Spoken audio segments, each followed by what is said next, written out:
What's going on, everybody? This is the WD Sports Lounge, and we're here with another video. Now, I said I wasn't gonna. I said to myself I wasn't gonna touch this topic because I tried to talk about just the game, the recap of the game, what I thought about what I saw or what I've heard from different personalities talking about such storylines or whatever it comes with it. We like to discuss things like that, but rarely have I ever come on the WD Sports Lounge to talk about sports personalities and the things that they have going on. So you know what? I said, let me dabble in this real quick. Let's give it a shot, ladies and gentlemen. So for those who are in the lounge today, thank you for coming in. Have a seat, grab yourself a cocktail drink, and let's get going. So, Stephen A. Smith and Jaylen Brown have a beef going on that's been brewing for some time now. I would like to say things got started around the time people like to pinpoint when Jaylen Brown went on stream and said that this season was his best season because of I guess him being, well, the way the media put it, him being the only person to defer to and not having Jason Tatum along with him. Although they didn't get to where they didn't get their goal. They didn't get to their goal as far as winning a championship. But I think from his perspective, he was looking at it like the team being gutted, the team being injury riddled, and with what they have and what was expected, what they didn't have, what wasn't expected of the Celtics. He was able to put a full season together, get them primed in a position to have a nice run. But unfortunately, being up 3-1, you just don't, when you allow a lead to falter that deep, especially in a 3-1 deficit in the playoffs. No matter what you've done throughout the regular season, it's always going to be judged and frowned upon because of the fact that most teams that usually are up that quick don't play with their food. They get rid of they see the wink, they see the weakness, they capitalize on it, done, and get it over with. But unfortunately for Jaylen Brown and the Boston Celtics, they were eliminated in the first round, up 3-1. And yeah, people like to pinpoint that scenario, but I want to take it back a little bit further. I think the beef between them started around the time when Jaylen Brown was, I think, negotiating for his contract. And no, I'm sorry, not his contract. When he was snubbed for being a part of the Olympic team after winning the NBA Finals and the the Finals MVP with Jason Tatum being on the team. I think that's where it happened. So what was happening is that right after that, he was snubbed and was not chosen to be a part of the Olympic team, and they chose White, his teammate. I forgot his first name, but they chose White to be his replacement, and I think it had a lot to do more with his issues with ESPN and his issues with Nike on how they conduct their business and stuff. So speaking of ESPN, we all know that the projected face of the ESPN is Stephen A. Smith. So around that time, Jaylen Brown got online and he was asking Stephen A. Oh no, I think, okay, let's rewind. So Stephen A. was saying that he has some sources that don't think Jaylen Brown is marketable, and I think that came off, like I said, they came off the cuffs and the heels of him not being chosen for the Olympic team, and him not being marketed the way Jason Tatum is being marketed. some people, say that's that dark skin, light skin thing. I'm saying? Colorism has a lot to do with it. I think it's more, I don't know if it's likability and all that, but my opinion is, I like Jason Tatum is good. He's great. He's a great player. He's a great solid player, but I think my personal opinion, I think he's overhyped for what he has done, and the fact that Jaylen Brown and Jason Tatum have always been a tandem with each other, the same way. I mean, I think they're both equally, complement each other. A lot of analysts come in and call them 1A and 1B, and at any given time, either player could be 1A or 1B. So I think they market Jason Tatum more because he presents himself in a different light, more likable, more smiling, and pretty much quiet, and allows the narrative to be perceived to whatever they're putting out. And in this case, they're always speaking positive about Jason Tatum, no matter how awful he is in a game, or when he doesn't show up to certain when he doesn't rise to certain occasions. Case in point, the NBA Finals. It was really Jaylen Brown's finals to win, and he won it, and he deserved it. But they still gave Jason Tatum more of the praise than Jaylen Brown, and like I said, it could be behind a lot of reasons, but I think the main reason is because Jaylen Brown is not a dummy. And I'm not calling Jason Tatum one either. You know what I'm saying? I'm just saying, like, Jaylen Brown is not the type of person that's going to have the attitude to where the narrative is going to be written for him. Because in this case, the narrative that's written for him is not positive. Stephen A. Smith came out and said that, his sources that he has says that Jaylen Brown is not marketable. So now when Jaylen Brown came out and tweeted and said and asked Stephen A. Smith, where's your sources? He called them out, and Stephen A. Smith, backpedaled. Of course, you don't give out your sources. If you do, you won't have any sources anymore. So I get that, but Stephen A. he rebutted that in that sense, and he invited Jaylen Brown to his show. They had their one-on-one and they had their conversations. Apparently, based on what's going on right now, whatever was discussed wasn't. I mean, there was peace between that. They had their understanding, maybe they left disagreeing with each other still, but one was able to get their point out and the other one was able to fight their argument as well.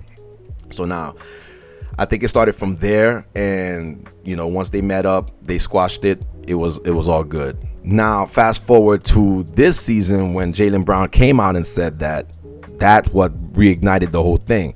And I think Stephen A. Smith made it his business to come out there and show Jaylen Brown, like, hey, you're not going to just show me up like that in what I do, And we all know Stephen A. Smith. Stephen A. Smith is the type of person that's going to always hold grudges to no matter to anyone that challenges him, no matter what. He did it with KD. He did it with Whitlock. He's doing it. He's doing it now with Jaylen Brown. He did it with, LeBron James. Name it. Just line it up. He has not had a great reputation with players. Allen Iverson, you know what I'm saying? Like, the list goes on and on and on and on. And when Stephen A. Smith feels like he's being attacked or he's being challenged, especially in his profession, Terrell Owens, he doesn't even allow Terrell Owens to come to ESPN anymore, ever since the whole situation when he called Max more blacker than him. So so Stephen A. does hold a grudge. He does not forgive. He doesn't forget at all, but he doesn't forgive easily. So when he has an opportunity, especially now he has multiple platforms to come in and vent his frustrations to whatever it is that he's got going on, he makes it his business to do that. And throughout the year, Kwame Brown is another one. That's another one that Stephen A. had a problem with. Had a problem. So Kwame Brown, he had that situation with him too. So Stephen A. it has this thing about him where he feels it's kind of like a God complex, where it's like you can't talk to me any type of way, because if you do, I'm gonna make your life hell because I have the keys to the narrative. And for a long time, it's worked in his favor up to this point right now. There's a lot of players who have not, who's felt his wrath. There's a lot of players that are still feeling his wrath, and there's a lot of players that's giving them kickback. But now we're in a situation where players have platforms now to refute those arguments and change those narratives or direct those narratives to what they're supposed to be. But now what Stephen A. Smith failed to realize, you're going against a man that has the same amount of intellect, if not probably a little bit more than you. So you're saying, so when Stephen A. comes around and says, "Oh, you're trying to come on your podcast on Twitch to do what I'm doing." Nah, so him trying to downgrade or downsize him doing it as an athlete is kind of like trying to brush him off like, bro, this is my lane. You don't know what you don't belong here. You know what I mean? But one thing about intellect, one thing about someone who's intelligent is because they garnish that intellect based on repetition of studying, of preparation, and work ethic. So with Jaylen Brown having that type of mindset to go on the Ivy League school, to get a degree, he was able to negotiate his own contract, get his own shoes, do the things that he wants to do, have the technical mindset, and know what's going on within the behind the curtains of the entertainment world. For him to be able to articulate that and to pinpoint certain points that we don't even know ourselves. My point with that is that even though Stephen A. Smith saying you're coming into my lane, understand, Stephen A., when somebody has that kind of intellect and that kind of determination, it's only a matter of time for him to be able to get in your lane and not only be a part of your lane, but perfect that lane and go with you toe to toe, blow for blow. So so you can never discredit someone just because you have a little bit more experience. Experience has a lot of credence, but at the same time, confidence as well has credence as well. Talent has credence as well, and talent and confidence could outweigh experience. Like prime example, I used to work at a job where I had 16 years of experience doing what I did. And I had a coworker come in. I had a few coworkers come in, and they wound up having a little bit more experience than I had. But and that was always their selling point. But my selling point is that, okay, I don't care how much experience you have. If you have more years than me, what can you implement that years of experience to your work? And that's why I always had the upper hand, because my work ethic and what I learned and how I did my work and ran my business, I did it through experience, through talent, and through sheer will and determination. So there have been people with the time frame that I had less than the other ones. I was able to outperform them, and and a lot of it had to do with talent. So I think Stephen A. Smith bit off a little bit more than he can chew. I did see earlier today that he accepted Jaylen Brown's challenge for them to have a live debate. So definitely looking forward to that debate, and we're going to be here at the lounge talking about it as well, breaking it down and seeing who won that, and see if there's any insight that's going to come out of that debate between the two. If there's going to be a resolution, or if there's going to be a clear understanding, or is there a way that we could change the narrative that's being pushed on Jaylen Brown right now. It's getting so bad to the point right now that the man's father had to come in and defend his own son, because his son is unfairly being treated by the media.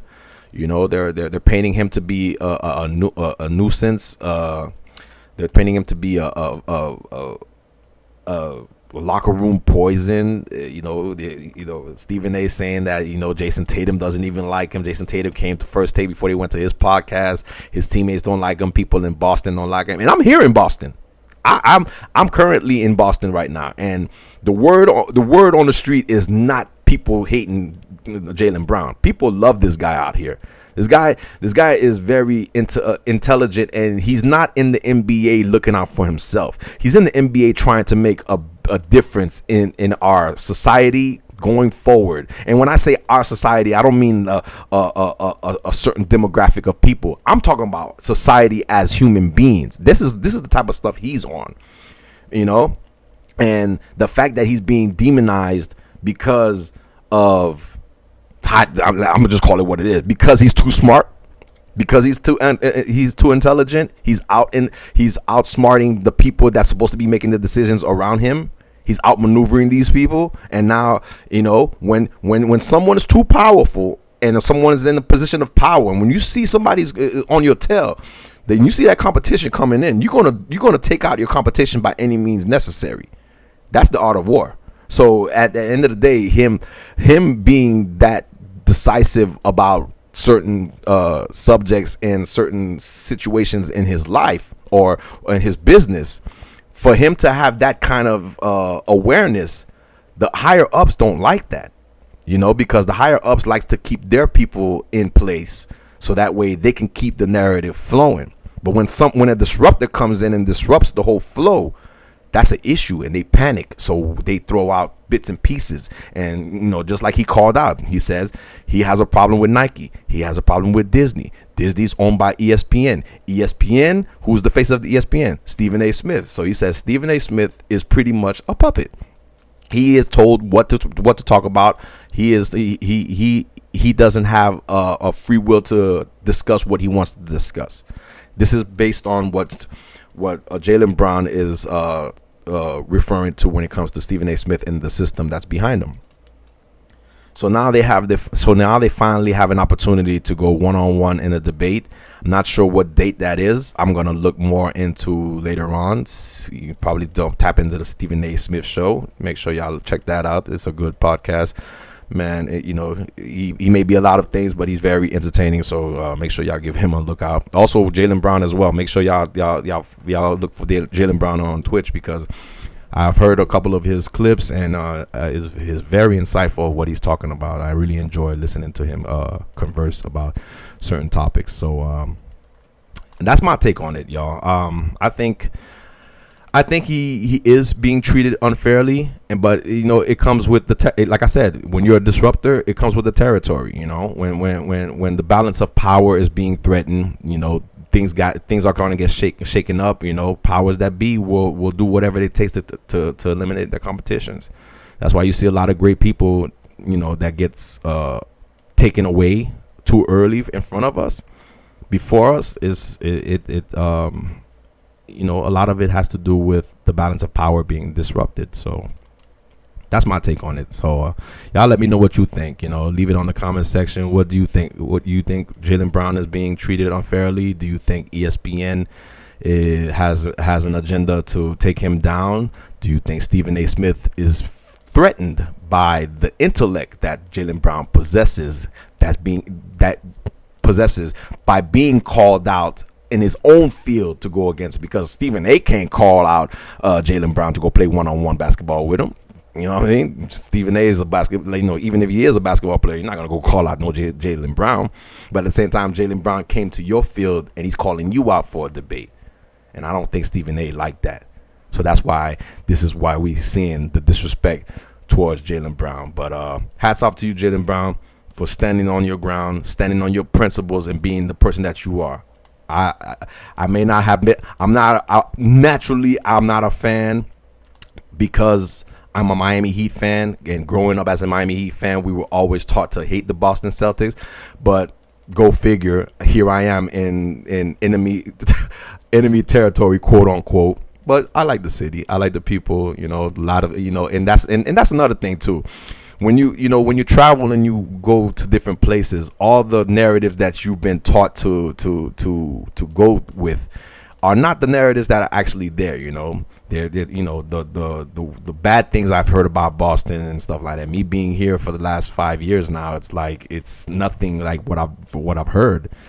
And I think that's just every territory that tries to push themselves up to put somebody else down. I don't know.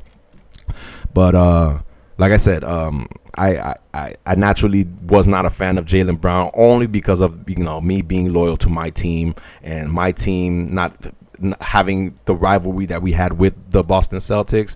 I pretty much grew not to like him as a fan, but as a person, as a human being, listening to him speak and listening to his story, reading his story and seeing how he came up and how he's navigating his way in the NBA, I've gained a newfound respect for Jaylen Brown, and I am rooting for him.